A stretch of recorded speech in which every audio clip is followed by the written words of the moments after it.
ప్రియ శ్రోతలు, ఈ రోజున మనం ఎజ్రా గ్రంథం 5, 6 అధ్యాయాలు వినబోతున్నాము.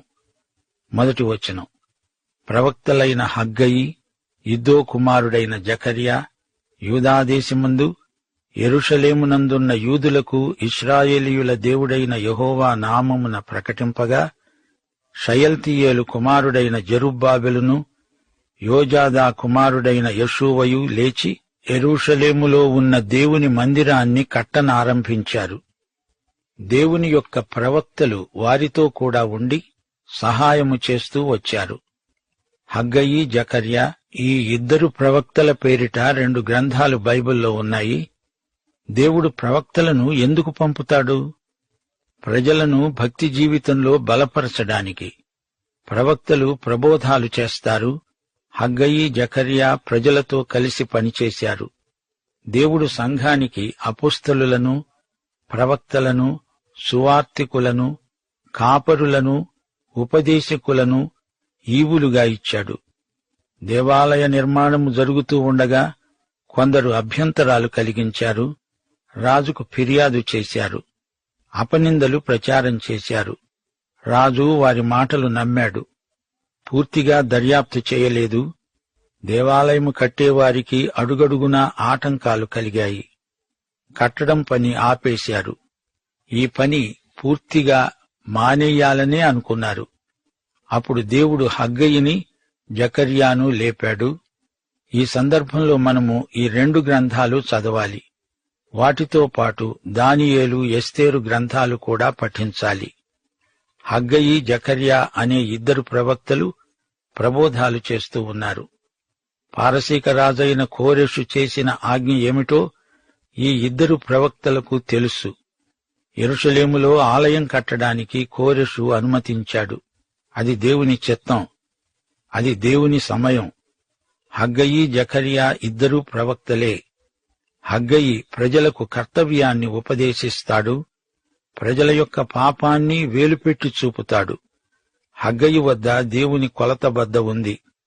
తన జాతి యొక్క మనస్సాక్షితో మాట్లాడాడు. హగ్గయి ప్రబోధాలు గంభీరమైనవి.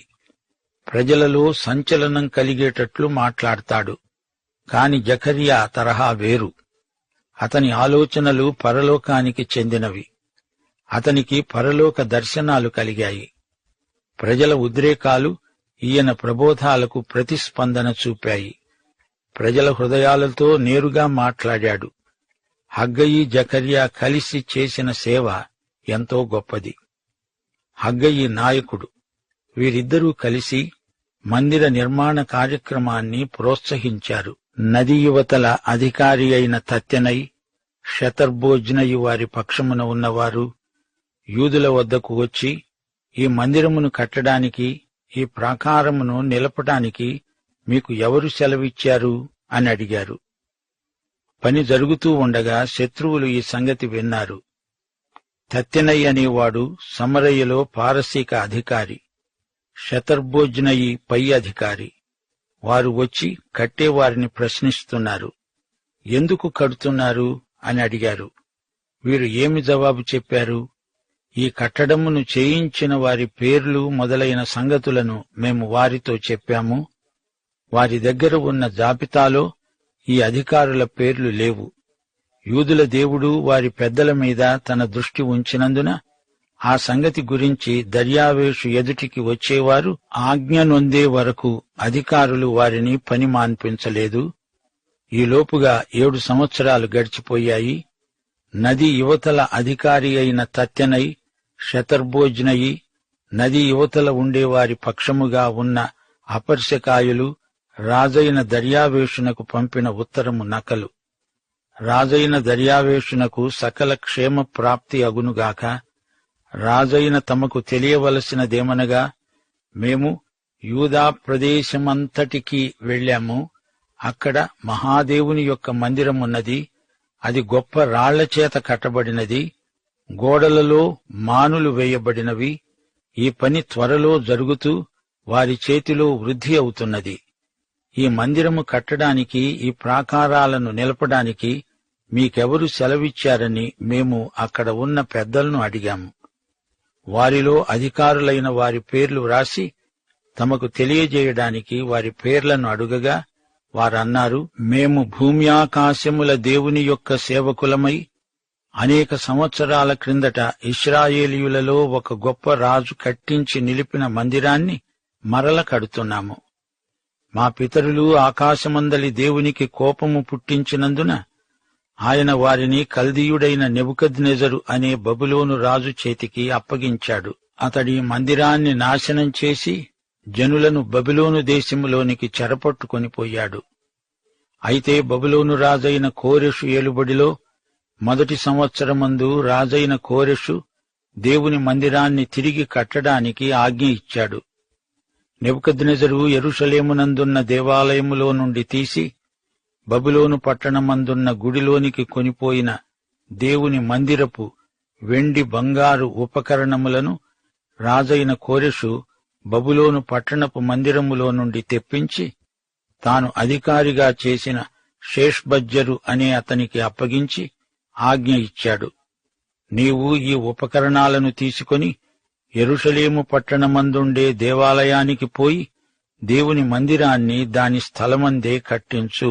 ఈ ఉత్తరం పంపేటప్పటికీ దర్యావేషు రాజ్యమేలుతున్నాడు. ఈ ఉత్తరంలోని ప్రతి మాట ఎంతో జాగ్రత్తగా రాస్తున్నారు. తాము వారికి శత్రువులు కారట, ఊరికే చూద్దామని పోయి సంగతులు వాకబు చేశారట. హగ్గయి, జకర్యా పేర్లు వీరికి చెప్పబడి ఉండలేదు. 70 సంవత్సరాల క్రిందటి బబులోను దండయాత్ర చరిత్ర ఉత్తరంలో రాస్తున్నారు. కోరెషు దేవాలయ నిర్మాణానికి ఆజ్ఞ జారీ చేశాడు. ఉపకరణాలన్నీ తిరిగి తెప్పించాడు. చివరికి ఈ ఉత్తరంలో వారి వేడుకోలు ఏమిటంటే 17వ వచనం, రాజులైన తమకు అనుకూలమైతే బబులోను పట్టణమందున్న రాజుగారి ఖజానాలో వెతికించి యెరూషలేములో ఉన్న దేవుని మందిరాన్ని కట్టడానికి రాజైన కోరెషు నిర్ణయం చేశాడో లేదో అది తెలుసుకొని రాజైన తమరు ఆజ్ఞ ఇచ్చి ఈ సంగతిని గూర్చి తమ చిత్తము తెలియచేయగోరతాము. కోరెషు నిజంగా ఆజ్ఞ ఇచ్చాడని వీరు నమ్మటం లేదు. అయితే కోరెషు ఆజ్ఞ ఆధారంగా యూదులు ఈ ఆలయ నిర్మాణానికి పూనుకున్నారు అని ఈ ఉత్తరంలో పేర్కొన్నారు. ఈ విషయం దర్యాప్తు చేసి మీరు తెలుసుకోండి అంటూ రాజుగారిని వేడుకుంటున్నారు. రాజు చెప్పకుండానే వీరిదంతా చేస్తున్నారని వీరి అభియోగం. ఇప్పుడు 6వ అధ్యాయంలోకి రండి. యూదులు దేవుని ప్రజలు నిజమే, అయితే దేవుడు కొన్ని షరతులు వారికి నియమించాడు. దేవుడు వారిని వాగ్దత్త భూమిలోకి తెచ్చాడు, అందులో ఉంచాడు. కోరెషు చెరలో ఉన్న వారిని తమ స్వదేశానికి తిరిగి వెళ్లి దేవాలయం నిర్మించుకోవచ్చు అని ఆజ్ఞ ఇచ్చాడు. ఆటంకాలు ఎదురైనప్పుడు నిరుత్సాహంతో వెనక్కు తగ్గారు. దేవుడు తన ప్రవక్తలను లేపాడు.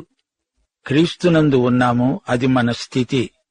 అయితే మన వైఖరి ఎలా ఉంది?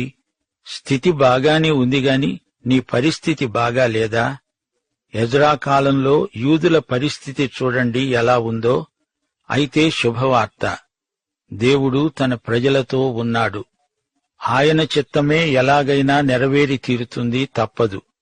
ఎజ్రా 6వ అధ్యాయం 1 నుండి 3వ వచనం వరకు. అప్పుడు రాజైన దర్యావేషు ఆజ్ఞ ఇచ్చినందున బబులోనులో ఖజానాలోని దస్తావేజు కొట్టులో వెదకగా మాదీయుల ప్రదేశమందు యగ్బతానా అనే పురములో ఒక గ్రంథం దొరికింది. దానిలో రాయబడి ఉన్న ఈ సంగతి కనపడింది. రాజైన కోరెషు ఏలుబడిలో మొదటి సంవత్సరమందు అతడు యెరూషలేములో ఉండే దేవుని మందిరమును గూర్చి నిర్ణయించినది. బలులు అర్పించదగిన స్థలముగా మందిరము కట్టించబడాలి. దాని పునాదులు గట్టిగా వేయబడాలి. దాని నిడివి 60 మూరలు, దాని వెడల్పు 60 మూరలు ఉండాలి. 5వ వచనం, యెరూషలేములోనున్న ఆలయములో నుండి నెబుకద్నెజరు బబులోనుకు తీసుకొని వచ్చిన దేవుని మందిరము యొక్క వెండి బంగారు ఉపకరణాలు తిరిగి అప్పగించబడి యెరూషలేములోనున్న మందిరానికి తేబడి దేవుని మందిరములో వాటి స్థలమందు పెట్టబడాలి. ఈ సమాచారాన్ని పరిశోధించి దర్యావేషు బయటికి తీశాడు. శత్రువులు ఫిర్యాదు చేసి ఉండకపోతే ఈ సంగతి బయటపడి ఉండేది కాదు. యూదుల శత్రువుల అవివేకం ఇందులో కనపడుతోంది. తత్తెనై అనే అధిపతికి దర్యావేషు తాకీదు పంపుతూ అన్నాడు, నీవుగాని, శతర్బోజ్నయుగాని, అపర్శకాయులుగాని యూదుల జోలికి పోకూడదు. దేవుని మందిరపు పని జరగనివ్వండి. వారి అధికారిని, వారి పెద్దలను, దేవుని మందిరాన్ని దాని స్థలమందు జరగనీయండి. వారి వ్యయానికి కావలసిన దానిని వారికియ్యండి. ఈ ఖజానాలో నుండి వారికి చెల్లించండి. ఎవడైనా ఈ ఆజ్ఞను భంగపరిస్తే దాని ఇంటి దూలాల్లో ఒకదాన్ని తీసి నిలువబెట్టి దానిమీద వాణ్ణి ఉరితీయాలి. ఆ తప్పును బట్టి వాని ఇల్లు పెంటకుప్పగా చేయబడుతుంది. ఏ రాజులుగాని ప్రజలుగాని ఈ ఆలయం మీదికి చెయ్యి ఎత్తుతాడో వారిని దేవుడే నాశనం చేస్తాడు. ఈ ఆజ్ఞ అతివేగముగా అమలుపరచబడాలి. ఈ సందర్భంలో హగ్గయి, జకర్యా ప్రవచనాలు మనకెంతో అర్థవంతంగా ధ్వనిస్తాయి. 14వ వచనం, యూదుల పెద్దలు కట్టిస్తూ ప్రవక్తలైన హగ్గయి, జకర్యాలు హెచ్చరిస్తున్నందున వారు పని బాగా జరిగించారు. ఈ ఇద్దరు ప్రవక్తలు దేవాలయ నిర్మాతలకు ఎంతో స్ఫూర్తినిచ్చారు. ఇశ్రాయేలీయుల దేవుని ఆజ్ఞను అనుసరించి వారు కట్టిస్తూ కోరేషు, దర్యావేషు, అర్తహషస్త అనే పారసీక దేశపు రాజుల ఆజ్ఞ చొప్పున ఆ పని సమాప్తి చేశారు. రాజైన దర్యావేషు ఏలుబడియందు 6వ సంవత్సరం ఆదారు నెల 3వ నాటికి మందిరం సమాప్తి చేయబడింది. అప్పుడు ఇశ్రాయేలీయులు, యాజకులు, లేవీయులు, చెరలో నుండి విడుదల నొందిన తక్కినవారు దేవుని మందిరాన్ని ఆనందంతో ప్రతిష్ఠించారు. అందరూ అంటే 12 గోత్రాల వారు కలిసి వచ్చారు. దేవుని మందిరాన్ని ప్రతిష్ఠించినప్పుడు 100 ఎడ్లను, 200 పొట్టేళ్లను, 400 గొర్రెపిల్లలను ఇశ్రాయేలీయులకందరికీ పాప పరిహారార్థ బలిగా వారి గోత్రముల చొప్పున 12 మేకపోతులను అర్పించారు. పాప పరిహార బలి ఎవరికోసం? అందరి కోసం, ఇశ్రాయేలీయులందరి కోసం అది జరిగించారు.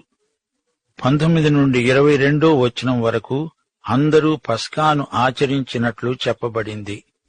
చెరలో నుండి విడుదల నొందిన వారు మొదటి నెల 14వ తేదీన పస్కా పండుగనాచరించారు.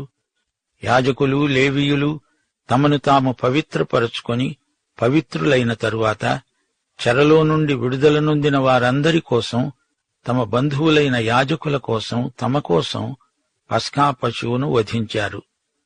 చెరలో నుండి విడుదల నొంది తిరిగి వచ్చిన ఇశ్రాయేలీయులు యెహోవాను ఆశ్రయించటానికై దేశమందున్న అన్యజనులలో అపవిత్రత నుండి తమను తాము ప్రత్యేకించుకున్న వారంతా వచ్చి తిని పులియని రొట్టెల పండుగను 7 రోజులు ఆనందంతో ఆచరించారు. ఇశ్రాయేలీయుల దేవుని మందిరపు పని విషయమై వారి చేతులను బలపరచడానికి యెహోవా అష్షూరు రాజు హృదయాన్ని వారి వైపు తిప్పి వారిని సంతోషింపచేశాడు. ఆలయ ప్రతిష్ఠ జరిగిన 5 వారాలకు పస్కా పండుగ ఆచరించారు. పస్కా పండుగ యేసు మరణాన్ని సూచిస్తుంది. యేసే మనకోసమై వధింపబడిన దేవుని పస్కా గొర్రెపిల్ల. వారంతా పస్కాను జరిగిస్తున్నారంటే ప్రవచనాత్మకంగా వారంతా యేసుక్రీస్తు చుట్టూ చేరారు అని అర్థం. దేవునికి స్తోత్రం. శ్రోతలు, ఈ పాఠంలో మరో గ్రంథం దొరికింది. ఎగ్బతానా అనే పారసీక పట్టణంలో ఈ పుస్తకం దొరికింది. ఎగ్బతానా పట్టణం కోరెషు వేసవికాలపు విడిది. ఈ వివరాలను బట్టి ఎజ్రా గ్రంథం నమ్మదగిన చారిత్రక గ్రంథమని రుజువవుతుంది.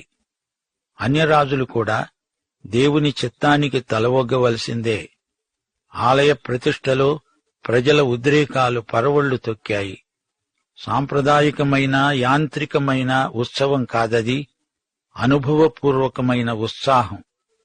దేవుడు తన ప్రజలకు చేసిన మేళ్లను స్మరించుకుంటే మనకెంతో ఉద్రేకం కలుగుతుంది. పాఠం సమాప్తం. ప్రభు అయిన యేసుక్రీస్తు వారి కృప, తండ్రి అయిన దేవుని ప్రేమ, పరిశుద్ధాత్మ యొక్క అన్యోన్య సహవాసము మనకందరికీ సదాకాలము తోడై ఉండునుగాక. ఆమేన్.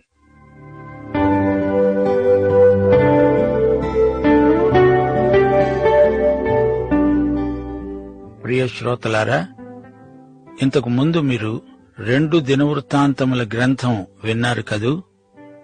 ఆ గ్రంథములో నుండి మీకు కొన్ని ప్రశ్నలు వేస్తున్నాము. ఈ ప్రశ్నలను జాగ్రత్తగా మీరు రాసుకోండి. వాటి జవాబులు సాధ్యమైనంత త్వరలో మాకు మీరు పంపించాలి. దేవుడు మీకు సహాయము చేయునుగాక. ఇప్పుడు రాసుకోండి. మొదటి ప్రశ్న: సొలొమోను దేవుణ్ణి జ్ఞానం కోసం ఎందుకు అడిగాడు? సొలొమోను దేవుణ్ణి జ్ఞానం కోసం ఎందుకు అడిగాడు? రెండో ప్రశ్న: మీ దేశాన్ని స్వస్థపరుస్తాను, మీ పాపాలు క్షమిస్తాను అని దేవుడు వాగ్దానం చేశాడు. ఇది ఏ వచనం, ఏ అధ్యాయం? మీ దేశాన్ని స్వస్థపరుస్తాను, మీ పాపాలు క్షమిస్తాను అని దేవుడు వాగ్దానం చేశాడు. ఇది ఏ వచనం, ఏ అధ్యాయం? 3.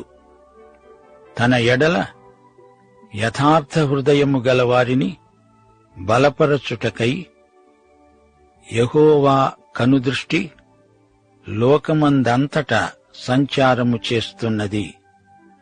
తన ఎడల యథార్థ హృదయము గలవారిని బలపరచుటకై యెహోవా కనుదృష్టి లోకమందంతటా సంచారము చేస్తున్నది. ఈ మాట ఎవరు ఎవరిని ఉద్దేశించి చెప్పారు? ఈ మాట ఎవరు ఎవరిని ఉద్దేశించి చెప్పారు? ఏ అధ్యాయం, ఏ వచనం? ఏ అధ్యాయం, ఏ వచనం? 4వ ప్రశ్న: ఈ గొప్ప సైన్యానికి మీరు భయపడకండి, జడియకండి. ఈ యుద్ధం మీరు కాదు, యెహోవాయే జరిగిస్తాడు. ఈ గొప్ప సైన్యానికి మీరు భయపడకండి, జడియకండి. ఈ యుద్ధం మీరు కాదు, యెహోవాయే జరిగిస్తాడు. ఈ మాటలు ఎవరెవరితో అన్నారు? ఏ అధ్యాయం, ఏ వచనం? ఈ మాటలు ఎవరెవరితో అన్నారు? ఏ అధ్యాయం, ఏ వచనం? 5వ ప్రశ్న: ఐక్య ఇశ్రాయేలు యూదా రాజ్యాన్ని పరిపాలించిన 3 రాజులెవరు? ఐక్య ఇశ్రాయేలు యూదా రాజ్యాన్ని పరిపాలించిన 3 రాజులు ఎవరు? 6వ ప్రశ్న: ఏలియా రాసిన ఉత్తరం ఏ రాజు అందుకున్నాడు? ఏలియా రాసిన ఉత్తరం ఏ రాజు అందుకున్నాడు? 7వ ప్రశ్న: హిజ్కియాతో కలిసి ప్రార్థించిన ప్రవక్త ఎవరు? హిజ్కియాతో కలిసి ప్రార్థించిన ప్రవక్త ఎవరు? 8వ ప్రశ్న: అందరిలోకి ఎక్కువ కాలం పరిపాలించిన దుష్టరాజు ఎవరు? అందరిలోకి ఎక్కువ కాలం పరిపాలించిన దుష్టరాజు ఎవరు? 9వ ప్రశ్న: బబులోను చెరకు ముందు పాలించిన చిట్ట చివరి రాజెవరు? బబులోను చెరకు ముందు పాలించిన చిట్ట చివరి రాజెవరు? 10వ ప్రశ్న: దేవాలయాన్ని పునర్నిర్మించటానికి యెహోవా ఆజ్ఞను ప్రకటించిన అన్య చక్రవర్తి ఎవరు? అన్య చక్రవర్తి ఎవరు? ఈ ప్రశ్నలకు జవాబులు వెంటనే పంపుతారు గదూ. దేవుడు మిమ్మును దీవించునుగాక.